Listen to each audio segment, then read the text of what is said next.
இந்த பிச்சைக்கார நாயை யாரு இங்க சாப்பிட உட்கார வச்சது? இவன்ல ஆளா சாப்பிடலன்னு யார் அழுதா? Throw this beggar out of here. ஏய் சந்தியா, வாய மூடு. அறிவு இருக்கா உனக்கு? இப்படி ஈவிரக்கமே இல்லாம சாப்பிடுறவங்களை எழுந்திருக்க சொல்ற? மனுஷியா நீ எல்லாம்? அப்போது அந்த இடத்திற்கு வந்த சந்தியாவின் கணவன் விவேக், கேவலம் ஒண்ணுக்கு உதவாத அந்த பிச்சைக்காரனை கல்யாணம் பண்ணிட்டு பெருசா சீன்லாம் போடாத.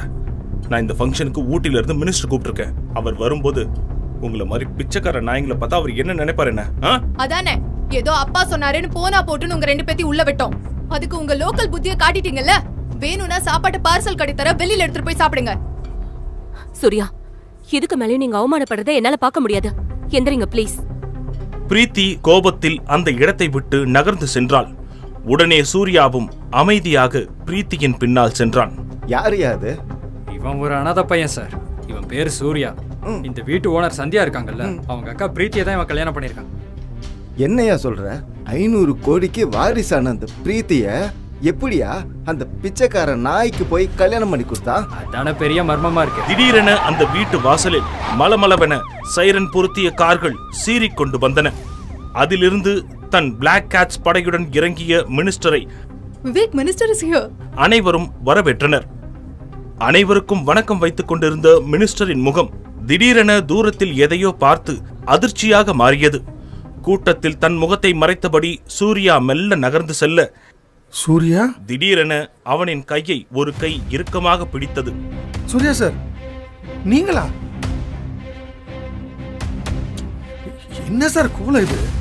உங்க அப்பாயின்மெண்ட்டுக்காக நான் எவ்வளவு நாள் காத்துக்கிட்டு இருக்கேன் சார். முதல்ல வாங்க சார், சாப்பிடலாம். உண்மையில் யார் இந்த சூர்யா? பேங்க் அக்கவுண்டில் மினிமம் பேலன்ஸ் கூட இல்லாத சூர்யாவிற்கு அமைச்சர் ஏன் இவ்வளவு மரியாதை கொடுக்கிறார்? சூர்யா எங்கிருந்து எப்பொழுது ஊட்டிக்கு வந்தான்? அவன் என்ன காரணத்திற்காக பிரீத்தியை திருமணம் செய்து கொண்டான்? எதற்காக அவர்கள் அந்த உறவில் நீடித்து வருகின்றனர்? வாருங்கள் பார்க்கலாம்.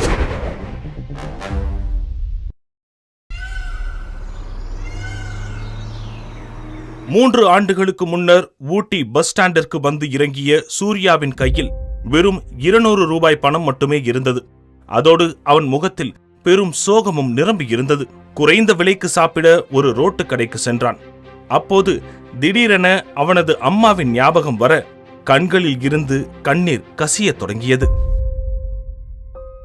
சூர்யா அவனது அம்மாவை இழந்து அன்றோடு 2 வாரங்கள் ஆயிருந்தன. சூர்யாவிற்கு எல்லாமே அவனது அம்மாதான். நீண்ட நாட்களாக உடல்நிலை சரியில்லாமல் மரணப்படுக்கையில் கிடந்த அவனது அம்மாவை காப்பாற்ற சில லட்சங்கள் தேவைப்பட்டன. இதில் பெரிய கொடுமை என்னவென்றால், சூர்யாவிற்கு அவனது சொந்த குடும்பத்தாரே உதவுவதற்கு முன்வரவில்லை.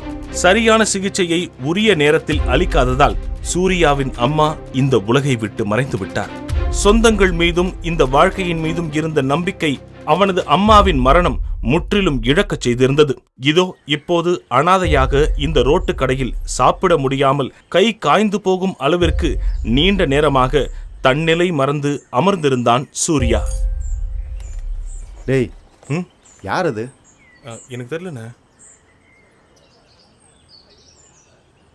தம்பி, யார் நீங்க? வந்து ரொம்ப நேரம் ஆகுது. வேற எதுவும் சாப்பிட்றீங்களா? கடை எடுத்து வைக்க போறேன்.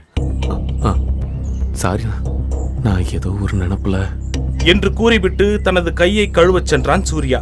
அவனது சோர்ந்த முகத்தையும் அழுக்கான சட்டையையும் பார்த்து கடைக்காரர் இரக்கம் கொண்டார். தம்பி, ஊட்டியில நீங்க எங்க போனோம்? சொந்தக்காரங்க, தெரிஞ்சவங்க, ஃப்ரெண்ட்ஸ் யாராவது இருக்காங்களா? அப்படி யாரும் இல்லை. அப்புறம் எதுக்கு தம்பி இங்க வந்தீங்க? அது ஏதோ ஒரு யோசனையில் அப்படியே பஸ் ஏறி வந்துட்டேன். எங்கே போகிறது, என்ன பண்ணுறதுனே தெரியல. எனக்குன்னு இருந்த ஒரே ஒரு சொந்தம் என் அம்மா மட்டும்தான். அவங்களும் கொஞ்ச நாள் முன்னாடி இறந்து போயிட்டாங்க. என்ன பண்ணுறதுன்னு தெரியல. அப்படியே இங்கே ஏதாச்சும் ஒரு வேலையை பார்த்துட்டு இருந்துருவேன். என்னப்பா சொல்ற? யாரும் இல்லைங்கிற, எங்க போறதுன்னு தெரியலங்கிற. உன்னை பார்த்தாலே ரொம்ப கஷ்டமாலப்பா இருக்கு. நீ இங்கே இரு, அண்ணன் மதியம் சாப்பாடு ரெடி பண்றேன், இருந்து சாப்பிட்டு போ. இந்தாங்க. அட, அதெல்லாம் ஒண்ணு வேணா, உள்ள வைப்பா. உங்களுக்கு எதுக்கு தேவையில்லாம? தம்பி, சாப்பிட்டு தான் போறேன். அதுக்குள்ள ஏதாவது யோசனை வந்தா சொல்றேன். உக்காருப்பா. அண்ணா, என்னால் முடிஞ்ச உதவி நான் ஏதாவது பண்றேனா? சொன்னா கேட்க மாட்டேன். சரி வா. சூர்யா எதிர்பாராமல் ரோட்டை கவனிக்கிறான். எதிரே ஒரு கார் பிரேக் டவுன் ஆகி நிற்க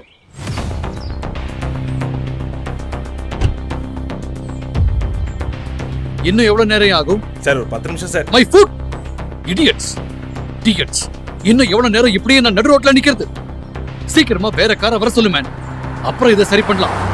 ரவிக்குமார் பேசிக்கொண்டே நடு ரோட்டை கிராஸ் செய்து கொண்டிருக்கும் பொழுது அவர் எதிரே ஒரு வண்டி பிரேக் பிடிக்காமல் வந்து கொண்டிருந்தது. ரவிக்குமார் அதை சற்றும் கவனிக்காமல் தொலைபேசியில் பேசிக் கொண்டிருக்க அதை கவனித்துக் கொண்டிருந்த சூர்யா திடுக்கிட்டு வேகமாக ஓடிச் சென்று ரவிக்குமாரை பிடித்து வேகமாக தள்ளிக்கொண்டு ரோட்டை விட்டு வெளியே சென்றான். பிரேக் பிடிக்காமல் வந்த அந்த வண்டி வேகமாக கிராஸ் செய்ய நூல் இழையில் ரவிக்குமார் உயிர் தப்பினார். மக்கள் பாராட்டிக் கொண்டிருப்பதை பெரிதும் பொருட்படுத்தாமல் அந்த தள்ளுவண்டி கடையில் இருந்த நாற்காலியில் அமர்ந்தான் சூர்யா. அதிர்ச்சியில் இருந்து மீளாதவராய் சூர்யாவை பார்த்து கொண்டிருந்த ரவிக்குமார் சிறிய உதவி செய்தாலே பலனை எதிர்பார்த்து நிற்கும் மனிதர்களிடையே இவ்வளவு பெரிய உதவியை செய்துவிட்டு அமைதியாக செல்லும் சூர்யாவை பார்த்து அவருக்கு ஆச்சரியமாக இருந்தது. சூர்யாவின் பக்கத்தில் சேரை போட்டு அமர்ந்த ரவிக்குமார் சூர்யாவை பார்த்து பேசத் தொடங்கினார். என் உயிரை காப்பாத்தினதுக்கு ரொம்ப நன்றி சார். பரவாயில்ல சார், நன்றியெல்லாம் வேணாம் சார். அப்படி இல்ல தம்பி, நீங்க நினைச்சிருந்தா இதோ மத்தவங்கள மாதிரி தள்ளி நின்று சும்மா வேடிக்கை பார்த்துருக்கலாம். ஆனா நீங்க அப்படி செய்யலையே. ரொம்ப தைரியமா துணிஞ்சு முன்ன வந்து என் உயிரை காப்பாத்திருக்கீங்க. இது சாதாரணம் கிடையாது, பெரிய விஷயம் தம்பி. நீங்க யாரு? இங்க ஊட்டியில தான் இருக்கீங்களா? நான் வந்து ஐயா, பையன் வெளியூர்னு சொன்னா சொந்த பந்தம்லாம் யாரும் இல்லை. பொழப்ப தேடி வந்திருக்கான். காலையிலேருந்து நம்ம கடையில் தான் உட்காந்துருக்கான். பார்க்கவே பாவமாக இருந்துச்சு, அதான் இருந்து சாப்பிட்டு போன்னு உட்கார வச்சிருக்கேன். நல்ல வேளை நீங்கள் வந்துட்டீங்க. தம்பி, சொல்லணும்னு தோணுது, தப்பா நினைச்சுக்காதீங்க. நீங்க பேசாம என் கூடயே வந்துருங்களேன். உங்களுக்கு ஒரு நல்ல வேலையை நான் ஏற்பாடு பண்ணி தரேன். இல்லை சார், பரவாயில்ல. இன்னைக்கு தான் உங்களை முதல் தடவையா பார்க்கறேன். ஆனாலும் என்னமோ தெரியல, மனசுக்குள்ள ஏதோ ரொம்ப தெரிஞ்ச உறவு மாதிரி ஒரு உணர்வு. நீங்க என் உயிரை காப்பாத்திருக்கீங்கன்றதுக்காக இதை நான் சொல்லல, என் மனசார சத்தியமா சொல்றேன். சார் நான் யாருன்னு உங்களுக்கு தெரியாது, நீங்க யாருன்னு எனக்கு தெரியாது. ஏதோ உங்களை காப்பாத்திட்டேங்கிற உணர்ச்சி வசத்துல நீங்க சொல்றீங்க. ஆனா அதை ஏத்துக்கலாமா வேணாமாங்கிற மனக்குழப்பத்துல நான் இருக்கேன் சார். ஏற்கனவே பல பிரச்சனைகள் இருக்கேன் சார். என்னை விட்டுருங்க சார், நான் கிளம்புறேன். தம்பி, ஐயா இந்த ஊர்லயே ரொம்ப பெரிய மனுஷன் தம்பி. கொடுத்த வாக்க மீறவே மாட்டாரு. அதோட இன்னைக்கு என்னெல்லாம் நடந்திருக்குன்னு யோசிச்சு பாரு. நீ ஏன் ஊட்டிக்கு வரணும்? அப்படியே வந்தாலும் இங்கே இவ்வளவு கடைகள் இருக்கும்போது என் கடையில் வந்து ஏன் சாப்பிடணும்? உன் கஷ்டத்தை கேட்டு சங்கடப்பட்டு உன்னையே இங்கே இருக்க சொல்லணும்? எல்லாமே ஒரு காரணமாக தான் நடந்துட்டு இருக்கு தம்பி. எதை பற்றி யோசிக்காம ஐயாவோட கிளம்பி போங்க.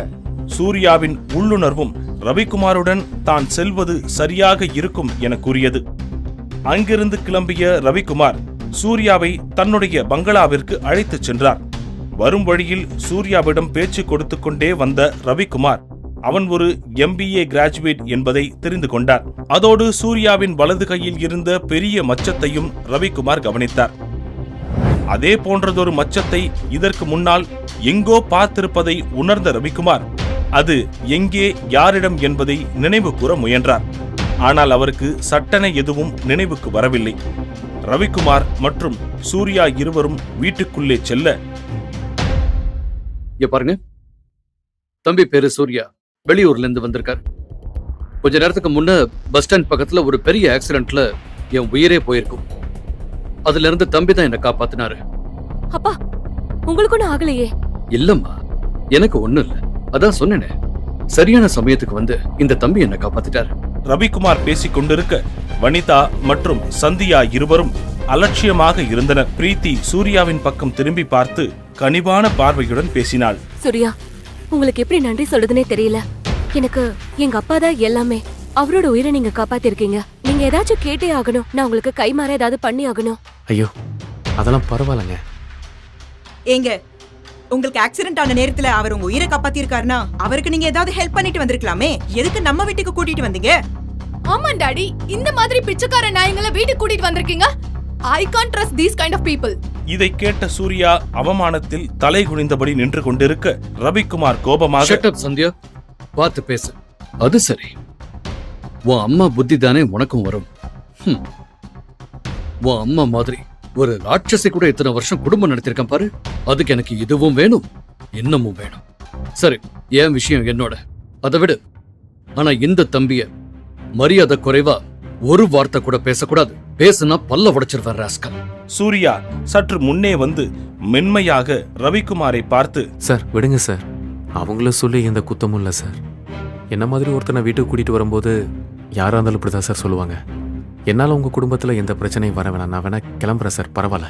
உடனே ரவிக்குமார் சூர்யாவை பதற்றத்துடன் பார்த்தபடி நிற்க, பிரீத்தியும் பதற்றமாக பார்த்தபடி சூர்யாவிடம் பேசினாள். அவங்களுக்காக நான் மன்னிப்பு கேட்டுக்கிறேன். நீங்க இங்கதான் இருந்தாகணும். எங்க அப்பா உயிரை காப்பாத்திருக்கீங்க, அதுக்கு நன்றி கடனா நீங்க இங்கதான் இருந்தாகணும் சூர்யா.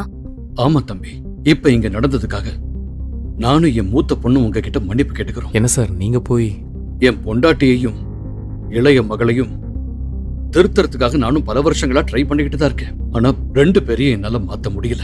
இப்போ இவங்க சொல்றது கேட்டு நீங்க இந்த வீட்டை விட்டு கிளம்பி போனீங்கன்னா ஒரு நல்ல பையனை வீட்டுக்கு கூட்டு வந்து அவமானப்படுத்தி அனுப்பிட்டோங்கிற குற்ற உணர்ச்சியோட நான் ஆயுசு முழுக்க வாழ வேண்டியிருக்கும். பிரீத்தியும் ரவிக்குமாரும் மாறி மாறி வற்புறுத்த அவர்களின் வார்த்தைக்கு கட்டுப்பட்டு சூர்யா அங்கே தங்குவதற்கு சம்மதித்தான்.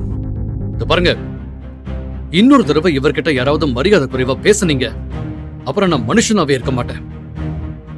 தம்பி, இன்னையில இருந்து நீங்க தான் எனக்கு பர்சனல் செக்ரட்டரி. சார் என்ன சொல்றீங்க? No, it's a done deal. All right, Preethi, இவர் இங்கேயே தங்க எல்லா ஏற்பாடும் பண்ணிடு. நாட்கள் ஓடின. சூர்யா ரவிக்குமாரிடம் வேலைக்கு சேர்ந்து 6 மாதங்கள் ஆயிருந்தது. சூர்யா கொடுத்த ஆலோசனைகளின்படி ரவிக்குமார் எடுத்த முடிவுகள் பெரும் வெற்றி அடைந்திருந்தன. சூர்யாவின் மீது ரவிக்குமார் வைத்திருந்த நம்பிக்கை பெரிதும் அதிகரித்திருந்தது. அதே சமயம் சூர்யாவின் வலது கையில் இருந்த அந்த மச்சம் குறித்து ரவிக்குமார் அவ்வப்போது ஆழ்ந்து யோசித்து வந்தார். ஆனால் அவருக்கு சரியான விடை கிடைக்கவில்லை.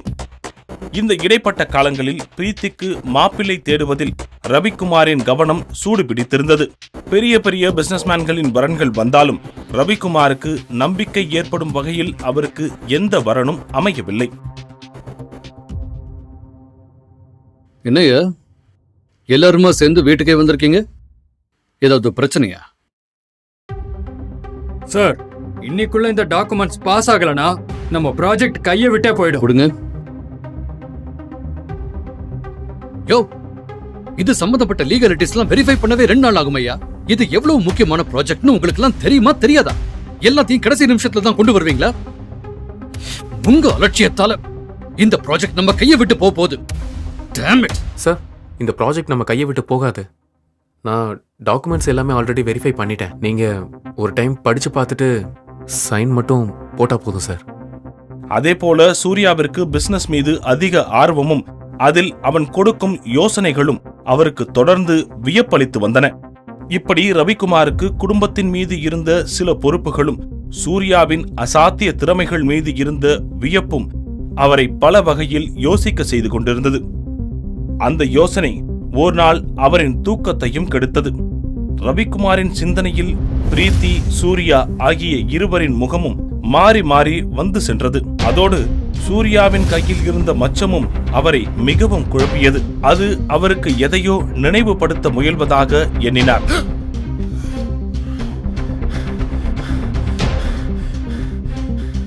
அந்த மச்சத்திற்கான உண்மை தெரிய வந்தது. தூக்கத்தில் வியர்த்து கொட்ட திடுக்கென எழுந்த ரவிக்குமார், அப்படின்னா சூர்யா, ஐயோ, இது இத்தனை நாளா எப்படி என்னோட நினைவுக்கு வராம போச்சு? சூர்யாவை இத்தனை நாளா ஒரு சாதாரண பையனா நினைச்சிட்டமே. அவனோட இந்த நிலைமைக்கு தெரிஞ்சோ தெரியாமலோ நானும் ஒரு காரணம் ஆகியிருக்கேன். இந்த ஊட்டி மொத்தமும் என்ன ஒரு பெரிய ஆளா பாக்குது. ஆனா இங்க யாருக்கும் தெரியல. என்ன விட இன்னும் என்ன மாதிரி இருக்கிற 100கணக்கான கோடீஸ்வரங்க சேர்ந்து நின்னா கூட சூர்யாவுக்கு ஈடாக முடியாது. இப்ப கூட சூர்யா நினைச்சா இந்த ஒட்டுமொத்த தமிழ்நாட்டோட பிசினஸ் சாம்ராஜ்யத்தையும் புரட்டி போட முடியும். ஆனா அவ்வளவு பெரிய அந்தஸ்தையும் செல்வாக்கையும் விட்டுட்டு அவன் ஏன் இப்படி ஒரு நிலைமையில இருக்கான்? ஐயோ கடவுளே, நான் பண்ண தப்புக்கு நானே ஒரு பிராயச்சித்தம் செய்யணும், செஞ்சே ஆகணும். மறுநாள் காலை விடிந்ததுமே தன்னுடைய வீட்டு தோட்டத்தில் தனது மகள் பிரீத்தியையும் சூர்யாவையும் தனியே அழைத்து பேசினார். உங்க 2 பேர்கிட்டையும் நான் ஒரு முக்கியமான விஷயம் பேசணும். ரொம்ப நாளாவே என் மனசுக்குள்ள ஒரு யோசனை ஓடிக்கிட்டு இருக்கு. ஆனா அதோட முடிவு உங்க 2 பேர் கையில தான் இருக்கு. நீங்க 2 பேரும் தப்பா நினைக்கலன்னா நான் அதை சொல்றேன். சார், நீங்க என்ன சார் பெரிய வார்த்தையெல்லாம் சொல்றீங்க? நீங்க எது சொன்னாலும் செய்யறேன். அப்பா எதா இருந்தாலும் சொல்லுங்கப்பா. ம்.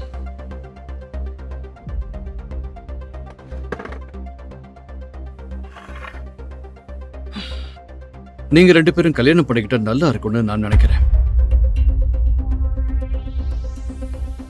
என்னடா இவன் திடீர்னு இப்படி சொல்றானேன்னு தப்பா நினைக்காதீங்க. நல்லா யோசிச்சுதான் நான் இந்த முடிவுக்கு வந்திருக்கேன். என்னால என் பொண்ணுக்கு எங்க வேணா எவ்வளவு பெரிய இடத்துல வேணும்னாலும் மாப்பிள்ளை பார்க்க முடியும். ஆனா சூர்யா மாதிரி அமையாதம்மா. சூர்யாவோட திறமை மேல என்னோட அனுபவத்தை வச்சு சொல்றேன். எனக்கு நிறைய நம்பிக்கை இருக்கு. என்னடா நான் இவனை காப்பாத்துனேங்கிறதுக்காக இவன் இதை செய்யறான்னு நீங்க நினைக்க கூடாது. நீங்க நிஜமாவே திறமைசாலி. நான் எவ்வளவு தேடினாலும் உங்களை மாதிரி ஒரு மாப்பிள்ளை என் பொண்ணுக்கு அமையறது கஷ்டம். இதுக்கு மேல முடிவெடுக்க வேண்டியது நீங்க தான். அப்பா நீங்க இப்ப சொன்னது எனக்கு ரொம்பவே ஷாக்கிங்கா இருக்கு. ஆனா கண்டிப்பா உங்க பேச்ச மீறி நான் எதுவுமே பண்ண மாட்டேன். ஏன்னா என் சந்தோஷத்தை விட உங்க சந்தோஷம் தான் முக்கியம்னு நான் இருந்திருக்கேன். அதே சமயத்துல நான் சூர்யா வந்த மாதிரி பார்த்ததே இல்லப்பா. ஆனா இருந்தாலும் நான் உங்களுக்காக இந்த கல்யாணத்துக்கு சம்மதிக்கிறேன். சூர்யாக்கு இந்த கல்யாணத்துல முழு சம்மதம்னா எனக்கும் சம்மதம்பா. சார், எனக்குன்னு யாருமே இல்லை. என்னோட சொந்தக்காரங்க கூட என்னை யாருமே கண்டுக்கிறது இல்லை. ஆனால் எந்த நம்பிக்கையில் உங்கள் பொண்ணை கல்யாணம் பண்ணிக்க சொல்லி கேட்டிங்கன்னு எனக்கு தெரியல சார். சார், அதுக்கு நான் தகுதியானவனான்னு கூட தெரியல. ஆனால் அதே நேரத்தில் உங்கள் பேச்சை மீறி செயல்படுறதுக்கும் எனக்கு விருப்பம் இல்லை சார். உங்கள் பொண்ணு பிரீத்தியை இது வரைக்கும் அந்த கண்ணோட்டத்தில் பார்த்ததில்ல சார். ஆனால் நீங்கள் அமைச்சு கொடுக்குற இந்த வாழ்க்கை நல்லபடியாக அமையும்னு நான் நம்புகிறேன். அதனால் எனக்கு இந்த கல்யாணத்தில் சம்மதம் சார் என்று சூர்யா பதிலளிக்க ரவிக்குமார் சந்தோஷத்தில் மகிழ்ச்சியாக சிரித்தார். உடனே வீட்டின் உள்ளே சென்று ரவிக்குமார் விஷயத்தை எல்லோரிடமும் சொல்ல, யாருன்னே தெரியாத இந்த பிச்சைக்காரனுக்கு வேலை கொடுத்ததே இங்க யாருக்குமே பிடிக்கல. ஏதோ உங்க உயிரை காப்பாத்தி இருக்கான்றதுக்காக எதுவும் சொல்லாம இருந்தோம். இப்ப என்னடானா நம்ம பொண்ணு அவனுக்கு கல்யாணம் பண்ணி கொடுக்கறேன்னு சொல்றீங்க. புத்தி கெட்டு போச்சா உங்களுக்கு? ஆமா டாடி, இவ யாரு? இவனுக்கு என்ன சொத்து இருக்கு? நம்ம கிட்ட salary வாங்குற நான் இவனுக்கு போய் பிரீத்திய கல்யாணம் பண்ணி கொடுக்க போறேன்னு சொல்றீங்க? I'm very much disappointed with you. இங்க பாருங்க, ஊருக்குள்ள நமக்குன்னு ஒரு அந்தஸ்து இருக்கு. ஒரே நாள்ல எல்லாத்தையும் குட்டிச்சவர் ஆக்கிடாதீங்க. எப்ப பார்த்தாலும் பணம் பணம் பணம். 1000 கோடி ரூபாயை கொட்டி கொடுத்தாலும் சூர்யா மாதிரி ஒரு பையன் நம்ம பிரீத்திக்கு கிடைக்க மாட்டான். சோ நான் முடிவு பண்ணிட்டேன், இந்த வீட்டுக்கு மாப்பிள்ளை சூர்யா தான். இன்னும் சொல்ல போனா என்னோட அடுத்த வாரிசு.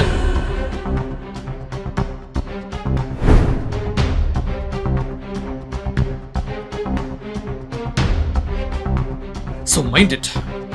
இன்னொரு தடவை இந்த வீட்ல யாராவது சூர்யாவை பத்தி ஏதாவது தப்பா பேசினாலோ இல்ல சத்தம் போட்டாலோ என ரவிக்குமார் பேசிவிட்டு கோபமாக தன்னுடைய அறைக்குள் சென்றார். ஒரு வழியாக அடுத்த 6 மாதத்தில் அவர்களது திருமணம் நடந்து முடிந்தது. தன்னுடைய மனதில் இருக்கும் அந்த ரகசிய காரணத்தினாலும் தன்னுடைய லட்சியத்திற்காகவும் பிரீத்தியிடம் இருந்து விலகியே இருந்தான் சூர்யா. எந்த காரணத்திற்காகவோ அவர் தயங்குகிறார் என அவனது நிலையை புரிந்து கொண்ட பிரீத்தியும் அவனை கட்டாயப்படுத்தவில்லை.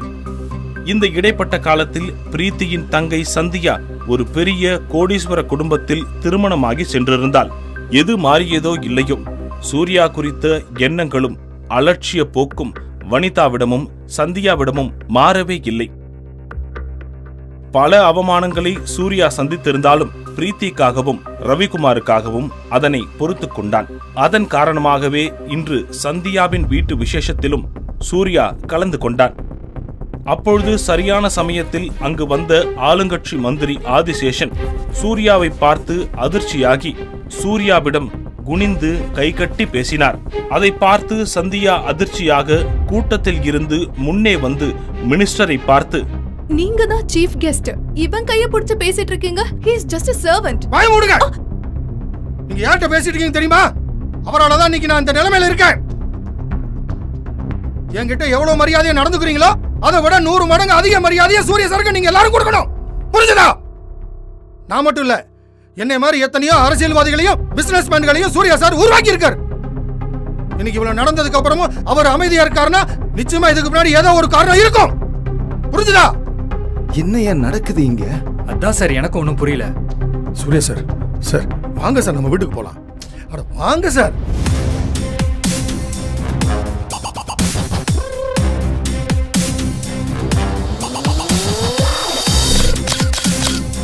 ஆனால் அதே சமயம் அவன் கண்ணில் ஒரு கோபக் கனலும் பெரிய ஆளுமைக்கான ஒளியும் தெரிந்தது.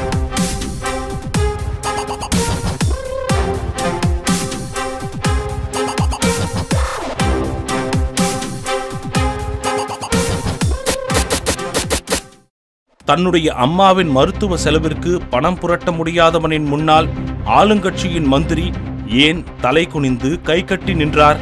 சூர்யாவின் வலது கையில் அந்த மச்சத்தின் பின்னால் உள்ள ரகசியம் என்ன?